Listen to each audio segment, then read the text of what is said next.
Well, today is, I believe, an N historic day. Is that how we say N historic day? We don't say a historic day for some reason. Um, I truly believe that this this speech and the accompanying ritual of annexation, which took place in Moscow um, a few hours ago today, September 30th, this really signals a big time shift in the workings of the world. Y'all might remember back in February when Putin first invaded Ukraine. I remembered musing to myself because I have a friend who knows astrological stuff, and I'm not, I don't know astrological stuff at all, nor do I put much stock in it. But there was something interesting in the case of the timing of the invasion, in that it happened during the time which was when the United States was in its Pluto retrograde phase.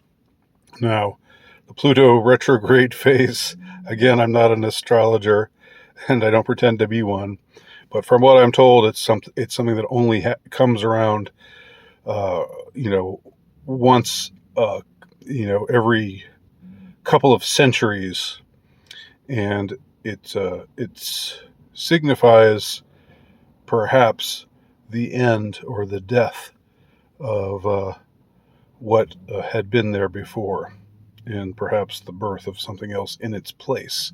I thought that was a really uh, pregnant and felicitous, um, and that was an auspicious um, simultaneous occurrence. The fact that Putin chose to invade at this time, that particular time, of the United States being in its Pluto retrograde, which signified the things that it apparently signifies, suggesting that there's a shift in the making. There's a new world order, if you will, arising, but not the same new world order that perhaps the the Davos crowd wants to foist upon us, but rather perhaps a different kind of new world order, just a shift in things. Now, this is from Reuters, which is Western media, which I don't typically trust because I think it's the Lugan press. Um, not that I trust other media necessarily either, but I just know the Western press really has had me burned many, many times. However, this article is just quotes from the speech that Putin gave today, and in this speech, again, he accepted or signed into law the the annexation of these various lands, which all of which voted to become part of Russia, because they felt they were more the inhabitants there. Of course, it's a complicated situation, and I'm not a geopolitician either, but the inhabitants there feel themselves to be more ethnically and spiritually Russian than they do Ukrainian. So this annexation took place. Now, think what you will about this annexation, whether it's legitimate or not. Uh, that's not really so much my point here. Okay, so here are some interesting things that Putin said. Um, there's the message to Kiev, which is basically just saying, look, these regions are now a part of Russia. We accept the people's choice, which we had a referendum. They voted overwhelmingly to be a part of Russia. So We ask that you return to the negotiating table, but we will not discuss the choice of the people of Donetsk, Luhansk, Zaporia, sorry if I mispronounce it, Zaporizhia, and Kherson. That has been made. Russia will not betray them. Okay. So he said a lot of interesting things, and I just want to skip down here. Talked a lot of history, of course, from a Russian perspective. Now, here's the first thing I want to highlight: the Nord Stream sabotage. Putin said sanctions were not enough for Anglo-Saxons. They moved on to sabotage. It is hard to believe, but it is a fact that they organized the blasts on the Nord Stream international gas pipelines, which run along the bottom of the Baltic Sea. It is clear to everyone who benefits from this. So he put it out there. He said he blamed it on the Anglo-Saxons, which I think equates essentially to the United States and the UK, although he didn't mention those two countries by name. But he said, it's clear to everyone who benefits from this.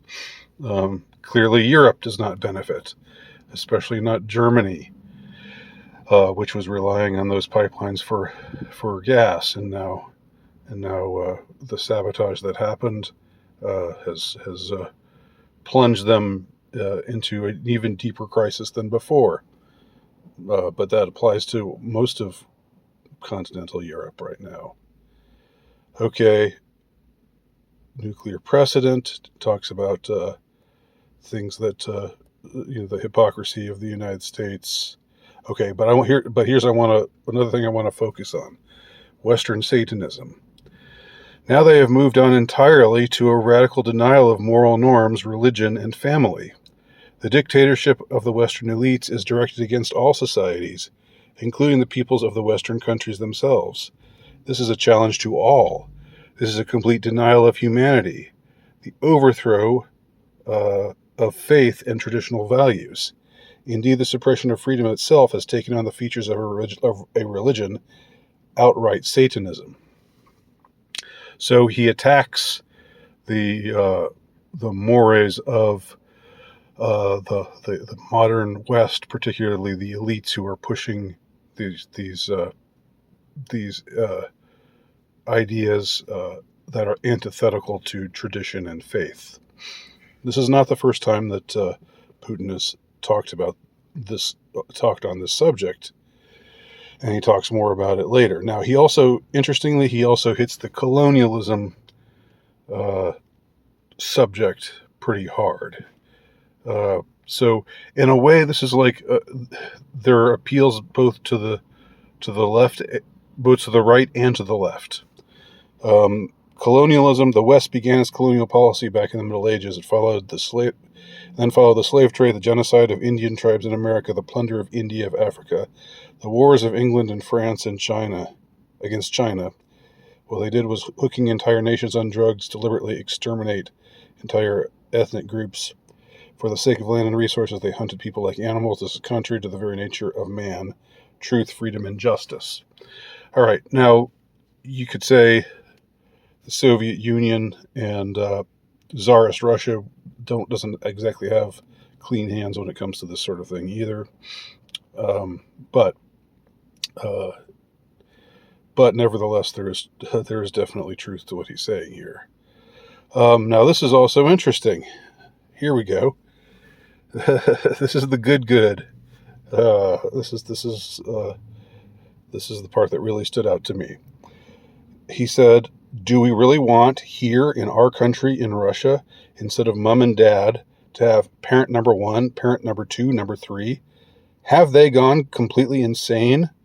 Do we really want it drilled into children in our schools that there are supposedly genders besides women and men, and for children to be offered the chance to undergo sex change operations? We have a different future, our own future."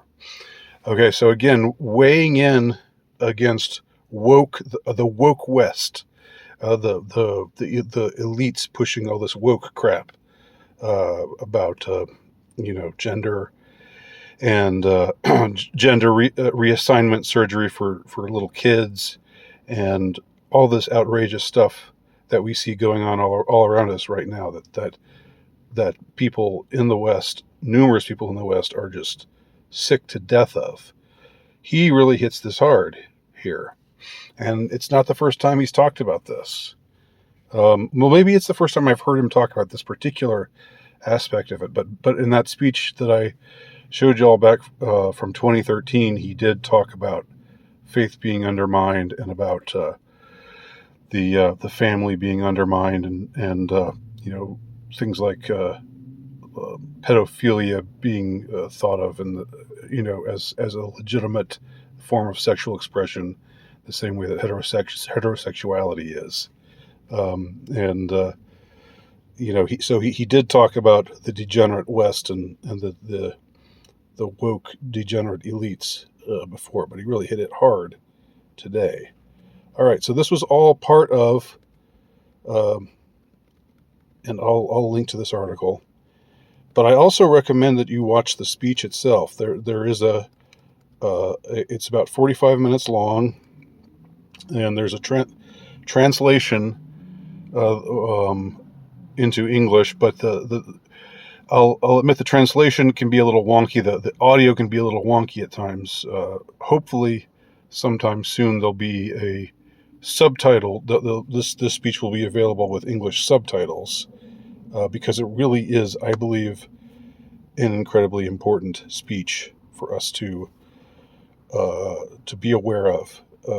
Putin is laying down the law here. Now, I'm not saying that Putin's a good guy or that he's a bad guy. It doesn't really matter to me whether he's someone who means what he's saying, or if he's just saying this stuff cynically. What matters is he's standing up for these kinds of ideas against what strikes me as a generally monolithically evil ruling class of the West. Maybe there are some chinks in that armor.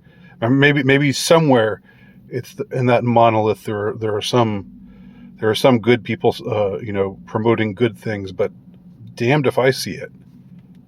Especially in the last 5 years, this woke degenerate elite class, the way they've bared their fangs, the intolerance that they've shown, their propensity to censor ideas that they just want to get rid of, want to convince people are disinformation, when in fact they are no such thing. I've got to say, there's something really bracing about hearing somebody stand up against all of that shit. And here you have it. So read this article again, even though it's tainted. It's Reuters, so it's tainted in that sense. But this article is just providing a translation of some of the significant things that he said in the speech. So the article itself is worth reading, and watch the speech. I'll link that as well, with the caveat that, as I said, the English translation audio is not always the best. It comes in and out at times, but I think you still get a real sense of things from it. All right, I had to just record this. I don't usually record more than 1 or 2 videos a day, but I really thought this was an important thing to get down. So here you go.